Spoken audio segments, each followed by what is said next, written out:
Hello dear students, मैं आपका Bittu sir और आप देख रहे हैं यूट्यूब चैनल सुगम गणित। और इस सुगम गणित में आज मैं आपको बताऊंगा क्लास सिक्स का सुगम साइंस यानी सुगम विज्ञान। ओके, क्लास 6 का सुगम विज्ञान बताऊंगा। और आपको मैं इससे पहले मैं बता चुका हूं, जो कि आप देख सकते हो यहाँ पे इतना चीज़ मैं बता चुका हूँ। ओके, तो इसके आगे जो भी होता है वो मैं आपको बताऊँगा। और इससे पहले मैं बता चुका हूँ, तो अगर नहीं देखे हुए तो आपको इस आई बटन में लिंक मिल जाएगा, वहाँ से जा करके देख सकते हो। तो चलिए आज की हम बात स्टार्ट कर लेते हैं। तो देखिए कि यहाँ पे जो है क्या करा है, करे देखे समझे, यानी कि करना है और देखना है और समझना है। ओके, क्या होता है तो देखिए विभिन्न खाद्य पदार्थ जैसे कि चूरा दही है, लिट्टी चोखा है, भात दाल है, सत्तू है तथा विभिन्न प्रकार की सब्जियां भोजन के रूप में बिहार राज्य के किन किन जिलों में विशेष रूप से व्यवहार की जाती है, इसकी जानकारी एकत्र कर करके सूची बनाए। मतलब कहने का मतलब ये हुआ कि इसको हमें क्या करना है कि ये हमें दिया गया है, इसको बनाना है। मतलब कहने का मतलब ये हुआ कि विभिन्न पदार्थ हम लोग क्या करते हैं, भोजन के रूप में लेते हैं। जैसे कि चूड़ा दही लेते हैं, लिट्टी चोखा लेते हैं, भात दाल लेते हैं, सत्तू और विभिन्न प्रकार की सब्जियाँ लेते हैं। बहुत सारी सब्जियाँ होती हैं, वो आपको अच्छी तरीके से पता है कौन कौन सब्जी होती है, तो उसको भोजन के रूप में हम लोग लेते हैं। तो बिहार राज्य में किन किन जिलों में विशेष रूप से व्यवहार की जाती है, कौन कौन से चीज़ ली जाती है अच्छी तरीके से, उसकी एक जानकारी के एकत्रित करना है और एक सूची बनाना है। तो जैसे कि यहाँ पे ये देख लीजिए कि यहाँ पे बताया गया है कि बिहार राज्य के क्षेत्र में, मतलब मगध क्षेत्र में क्या क्या खाद्य पदार्थ यहाँ पे दिया जाता है, उसको यहाँ पे फिल करना है। उसके बाद कह रहा है कि मिथिला क्षेत्र में कौन कौन से खाद्य पदार्थ को लिया जाता है, इसमें डालना है। तीसरा, आपको अपने राज्य का जो है जो भी अच्छी तरीके से है वो इसको यहाँ पे आप लिख सकते हो। ओके, तो उसके बाद जो है नेक्स्ट आते हैं हम यहाँ पे करें और समझें और देखें। यहाँ पे भी दिया हुआ है, तो इसको क्या है तो देख लीजिए। सबसे पहली बात तो ये कि हमारे देश के विभिन्न राज्यों के रहन सहन, खान पान, सामाजिक त्योहारों में विभिन्नता पाई जाती है। मतलब कहने का मतलब ये होगा कि हमारे देश में विभिन्न राज्य हैं और इस राज्य का भी अलग अलग से, मतलब कि हर एक राज्य का अपना अपना रहन सहन होता है, खान पान होता है, सामाजिक त्यौहार अलग अलग होता है ना। तो उस विभिन्न राज्यों में खाए जाने वाले भोज्य जैसे क्या, इडली हो गया, डोसा हो गया, मक्के हो गया, की रोटी हो गया, सरसों साग आदि एवं भोजन के तौर तरीके एक सूची तैयार करना है। मतलब कहने का मतलब ये हुआ कि जैसे अपना राज्य है, अलग अलग राज्य है, सबका अलग अलग भोज्य, खाने पीने का रहन सहन सब अलग अलग है, उसको सूची एक बनाना है। जैसे कि यहाँ पे आप देख रहे हो, यहाँ पे राज्य दिया हुआ है, पंजाब है, तमिलनाडु है। यहाँ पे अपने हिसाब से एक राज्य लेना है जो उसके बाद जो है सामान्य भोज्य पदार्थ क्या हो सकता है, पंजाब का क्या चीज़ है, तमिलनाडु का क्या है, अपने आपको जो यहाँ पे आप अलग से लोगे कोई राज्य, उसका क्या होगा है खाद्य भोज्य पदार्थ, वो इसमें फिल करना है। ओके, तो उसके बाद जो है त्यौहार में खाद्य व्यंजनों का विशेष आकर्षण होता है। मतलब कि ये आप लोग भी देखे होंगे, आप लोग भी बहुत सारे त्यौहार अगर बनाते हैं तो उसमें बहुत सारे अलग अलग प्रकार के जो है भोजन की व्यवस्था होती है। ओके, त्योहारों में तैयार किए जाने वाले भोजन आम दिनों के भोजन से भिन्न होते हैं, मतलब बहुत ही अलग होते हैं, ज़्यादा स्वादिष्ट होते हैं। मतलब कि अगर मान लीजिए कि नॉर्मली तौर पे हम रोज़ डेली अपने घरों में जो भी भोजन खाते हैं उसको छोड़ करके कोई भी त्यौहार में जब बनता है तो वो एकदम अलग प्रकार के बनते हैं, एक अलग तरीके का भोजन बनाया जाता है और स्वादिष्ट में भी बहुत अच्छी बनाया जाता है। प्रमुख त्योहार में बनाए जाने वाले विशिष्ट व्यंजनों की सूची दी गई है। यहाँ पे आप देख सकते हो, ये सूची दी गई है, तालिका में बनाया है, यहाँ पे दी गई है। व्यंजनों को संगठकों के का नाम लिखे। इसमें कह रहा है कि व्यंजकों के जो है संगठकों का नाम लिखना है। संगठक पादप उत्पाद है या जंतु उत्पाद है, तालिका में अंकित करें। यहाँ पे कहा गया है, यहाँ पे देख सकते हो कि त्योहार होली है, होली में विशिष्ट व्यंजन क्या क्या बनाते हैं हम लोग। जैसे कि होली में पुआ पकता है, मीट बनता है, चावल बनता है, बहुत सारे प्रकार के व्यंजन बनते हैं और वो किस किस चीज़ से बनाए जाते हैं वो इस संगठक में लिखना है। पादप जंतु या उत्पाद जंतु, इसमें से क्या, अगर मान लीजिए कि हम यहाँ पे पुआ पकाएं है ना, तो पुआ यहाँ पे लिख लेंगे कि पुआ हम लोगों ने बनाया। पुआ में क्या क्या चीज़ लगा, चीनी लगा, पानी लगा, मैदा लगा, बहुत सारी चीज़ें लगते हैं, तो इसको यहाँ पे लिख देना है। और उसके बाद ये पादप उत्पाद है या जंतु उत्पाद है, यानी कि ये पेड़ पौधों से लिया गया है या जंतु के द्वारा लिया गया है। तो पुआ जो पकाते हैं तो क्या पेड़ पौधे से लिया जाता है, नहीं, पादप उत्पाद होगा, तो यहाँ पे पादप उत्पाद होगा। दीपावली हम लोग क्या क्या बनाते हैं, यहाँ पे लिखना है क्या चीज़ से बनता है वो लिखना है, पादप उत्पाद है या जंतु उत्पाद है, ये यहाँ पे लिखना है। इसी तरीके से सबको आपको फिल कर लेना है। ओके, उसके बाद जो हम बात करते हैं कि जंतुओं की आहार संबंधी विशेषताएं, मतलब कहने का ये मतलब ये हुआ कि जंतुओं की आहार संबंधी विशेषताएं, तो चलिए देख लेते हैं। आपने पालतू पशुओं, आप लोगों ने बहुत सारे ऐसे जानवर होते हैं, पशु होते हैं जिनको आप लोग पालते हैं,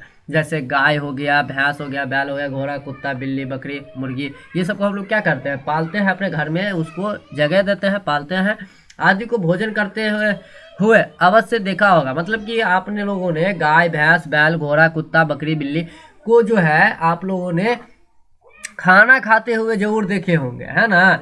तो खाना खाने के जब देखे होंगे तो क्या क्या खाता है देख लीजिए। कुछ अन्य जंतु जैसे कि छिपकली हो गया, चूहा, गिलहरी, कबूतर, तिलचट्टा, तितली, भावड़ा इत्यादि को भोजन करते हुए आपने अनायास ही देखा होगा। मतलब कहने का मतलब ये हुआ कि आप लोगों ने गाय, भैंस, बकरी, बिल्ली, कुत्ता, बिल्ली को ये भोजन करते हुए देखा होगा। लेकिन जो भी कीटहारी होते हैं, मतलब कीड़े मकोड़े होते हैं, उसको भोजन करते हुए आप लोगों ने नहीं देखा होगा। जैसे कि क्या छिपकली को देखे हो, क्या कि गिलहरी को, कबूतर को, तिलचट्टा को, तितली को देखे हो कभी भोजन करते हुए? नहीं देखे होंगे, है ना। बाय चांस कभी कभी देख लिया होगा, वो अलग बात है। जंतु उद्यान या चिड़ियाघर में जंगली जंतु हो जैसे कि शेर, बाघ, नीलगाय, सांभर आदि को पिंजरे में या बड़े में देखा होगा। मतलब कहने का मतलब ये होगा कि जो भी जंतु उद्यान या चिड़ियाघर होता है उसमें आप लोगों ने देखा होगा शेर, बाघ, नीलगाय, इस सभी को आप लोगों ने देखा होगा, एक पिंजरे में देखे होंगे। अगर पिंजरे में नहीं देखे होंगे तो बड़े सारे घर में वो देखे होंगे, जंगल में देखे होंगे, चिड़ियाघर में तो वही होता है। इन जंतुओं में भोजन के प्रकार में विभिन्न होती है। मतलब कहने का मतलब ये होगा कि इन जंतुओं का जो भोजन होता है, भोजन का प्रकार होता है, वो अलग अलग प्रकार के होते हैं। ये जंतु विशेष प्रकार के भोजन ही खाते हैं। ये जंतु क्या करते हैं कि विशेष प्रकार के ही भोजन खाते हैं। मतलब कोई एक प्रकार का भोजन खाते हैं। अगर मतलब कि साग सब्जी खा रहा है तो साग ही सब्जी खाएगा। अगर मीट मछली जो खाने वाला है वो मीट मछली ही खाएगा। जैसे मान लिया कि यहाँ पे देख लो ना, ये गाय है ना, गाय हो गया, भैंस हो गया, बैल हो गया, ये सब क्या सिर्फ और सिर्फ घास खाता है, मीट मछली नहीं खाता है। उसी तरीके से यहाँ पे आपको मैं बता दूं कि यहाँ पे मैंने बताया कि बाघ हो गया, शेर हो गया, ये सब क्या मांसाहारी है। मतलब ये सब मांस ही खाता है सिर्फ। ओके, जैसे शेर एवं बाघ अन्य जंतुओं के मांस खाते हैं। अभी मैंने बताया था कि शेर हो गया, बाघ हो गया, ये मांसाहारी जीव है। ओके, ये सिर्फ और सिर्फ मांस ही खाते हैं। इनके दांतों, चलिए ऊपर आते हैं, इनके दांतों की बनावट जो होती है विशेष प्रकार की होती है। इसकी जो बनावट होती है वो विशेष प्रकार की होती है। वो इसलिए होती है कि किसी भी जानवर के जो शरीर होता है उसको फाड़ने में ईजी होती है। जैसे आगे देख लेते हैं, ऐसी दांतें जंतुओं के मांस को चीरने फाड़ने में सहायक होती है। आपको मैंने बताया था पहले ही कि इसकी जो बनावट होती है, जो मांसाहारी जीव होते हैं, जानवर होते हैं, उसके दांतों को देखिएगा तो अजीब प्रकार का बना होता है। वो इसलिए बना होता है ताकि कोई भी मांस हो उसको चीरने फाड़ने में उसको मदद मिले। अब देख लो कि गाय भैंस हरी घास चरती है। गाय हो या भैंस हो या बैल हो, वो हरी घास ही खाती है। गाय भैंस हरी घास तथा पत्तियां खाना पसंद करती है। क्या समझे? गाय भैंस हो गया, वो हरी घास को खाना ही पसंद करती है। हरी घास एवं पत्तियों में जल की मात्रा अधिक होती है, इसलिए वे सूखी घास एवं पत्तियों की अपेक्षा ज़्यादा मुलायम होती है। ठीक है, इसलिए उसको बहुत ही अच्छा लगता है खाने में। मुलायम होने के कारण इन्हें चबाने में ज़्यादा सुविधा होती है। किसको? गाय भैंस को बहुत अच्छी चबाने में बहुत ही सुविधा होती है। इसके अतिरिक्त इन्हें खाने वाले जंतुओं को भोजन के साथ साथ जल का अंश भी प्राप्त हो जाता है। और इसके क्या होता है कि देखिए, आपको मैं पहले बताया कि हरी घास जो होती है ना, वो उसमें थोड़ा जल की मात्रा होती है। क्या समझे? उसमें जल पाया जाता है। तो इससे क्या होता है कि इसको खाने के बाद जो है जंतुओं को भोजन के साथ साथ क्या होता है, जल भी मिल जाता है। क्या समझे? मांस को चीरने फाड़ने में सहायक देने वाले दांत जैसे गाय भैंस में नहीं होती है। यानी जैसे शेर में हो गया, बाघ में हो गया, मांस फाड़ने के लिए, चीरने के लिए एक विशेष प्रकार के दांत होते हैं। ठीक उसी तरीके से इस गाय भैंस में नहीं होता है, क्योंकि उसको जरूरत ही नहीं पड़ती है, क्योंकि वो गाय मांस खाता ही नहीं है ना। इसके दांत पत्तियों को चबाने में सहायक होते हैं। मतलब किसके? गाय भैंस के जो भी दांत होते हैं वो पत्ती को चबाने में बहुत ही हेल्प करता है। गाय भैंस कभी मांस नहीं खाती है, वो आपको ही पता है। इसी प्रकार शेर बाघ कभी घास नहीं खाती। मतलब शेर हो गया, बाघ हो गया, ये सब कभी भी घास नहीं खाता है, सिर्फ और सिर्फ मांस ही खाता है। खाए जाने वाले भोजन के आधार पर जंतुओं को 3 वृहत समूहों में बांटा गया। मतलब खाने के आधार पर जो है जीव को 3 भागों में बांटा गया, जो कि आप देख सकते हो, शाकाहारी, मांसाहारी, सर्वाहारी, इस 3 भागों में बांटा गया। एक शाकाहारी होता है, एक मांसाहारी होता है, एक सर्वाहारी होता है। शाकाहारी मतलब जो साग सब्जी ही खाता हो, मांस मछली ना खाता हो, और मांसाहारी जो साग सब्जी नहीं खाता हो, सिर्फ और सिर्फ मांस मछली ही खाता हो। सर्वाहारी जो सब चीज़ खाता हो, साग सब्जी मांस मछली सब खाता हो। तो चलिए इसके बारे में भी बात कर लेते हैं। शाकाहारी जंतु किसको कहेंगे? वैसे जंतु जो पौधों के विभिन्न भागों जैसे पत्तियां, जड़, कोमल तनों, फूल या फल या पादप उत्पादों जैसे अनाज आदि को खाते हैं, उसे शाकाहारी कहते हैं। यानी कहने का मतलब ये हुआ कि जो साग सब्जी खाता हो उसे हम शाकाहारी जीव या जंतु कहेंगे। जैसे कि उदाहरण के तौर पे देख रहे हो कि गाय, भैंस, बकरी, हिरन, हाथी, घोड़ा, जिराफ, ये सब क्या है? शाकाहारी जंतु है। अब मांसाहारी की जंतु की बात कर लेते हैं। मांसाहारी जंतु क्या होता है, तो इसके बारे में भी बात कर लेते हैं। तो कह रहा है कि वैसे जंतु जो अन्य जंतुओं का मांस खाते हैं मांसाहारी कहलाते हैं। मतलब कहने का मतलब ये हुआ कि वो वैसा जंतु जो सिर्फ और सिर्फ मांस ही खाता हो, साग सब्जी नहीं खाता हो, सिर्फ और सिर्फ मांस ही खाता हो दूसरे जंतुओं से, वो उसे हम मांसाहारी कहेंगे। जैसे कि शेर हो गया, बाघ हो गया, भेड़िया हो गया, तेंदुआ हो गया, ये सब क्या मांसाहारी है, ये सब साग सब्जी कभी नहीं खाता। अब बात करते हैं सर्वाहारी जंतु किसको कहेंगे। सर्वाहारी जंतु किसको कहेंगे, तो देख लीजिए सर्वाहारी जंतु किसे कहेंगे? वैसे जंतु जो पौधों और जंतुओं दोनों को खाते हैं। मतलब कहने का मतलब ये होगा कि जो साग सब्जी मांस मछली सब खाता हो उसको हम सर्वाहारी जंतु कहेंगे। उदाहरण के लिए मनुष्य देख लीजिए, ये मनुष्य सर्वाहारी होता है क्योंकि वो मांस मछली भी खाता है और साग सब्जी भी खाता है। कौवा, तिलचट्टा इत्यादि और भी बहुत सारे ऐसे चीज़ हैं कि दोनों चीज़ खाते हैं, साग सब्जी और मीट मछली दोनों खाते हैं, तो उसको हम सर्वाहारी कहेंगे।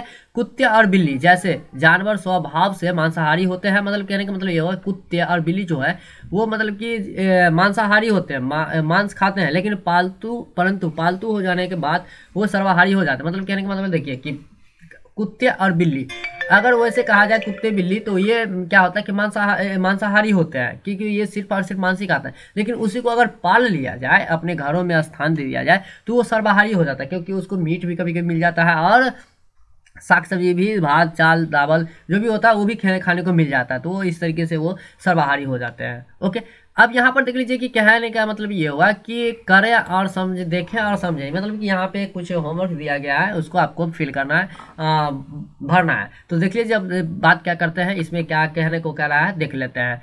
निम्नलिखित जंतुओं के भोजन को दी गई तालिका में सूचीबद्ध करें। मतलब कहने का मतलब ये हुआ कि जैसे यहाँ पे कुछ दिया हुआ है, इसको क्या करना है, इस तालिका में भरना है। तो चलिए देखते हैं, वे शाकाहारी मांसाहारी या सर्वाहारी है, तालिका में अंकित करें। मतलब कहने का मतलब ये हुआ कि इसमें जो है ये कौन सा मांसाहारी है, कौन शाकाहारी है, कौन सर्वाहारी है, उसको भरना है। जैसे मान लीजिए कि मधुमक्खी है ना, मधुमक्खी क्या, ये जंतु है, जंतु का भोजन है, शाकाहारी है, मांसाहारी है, सर्वाहारी है। मतलब कहने का मतलब ये होगा कि जंतु मतलब क्या, मधुमक्खी।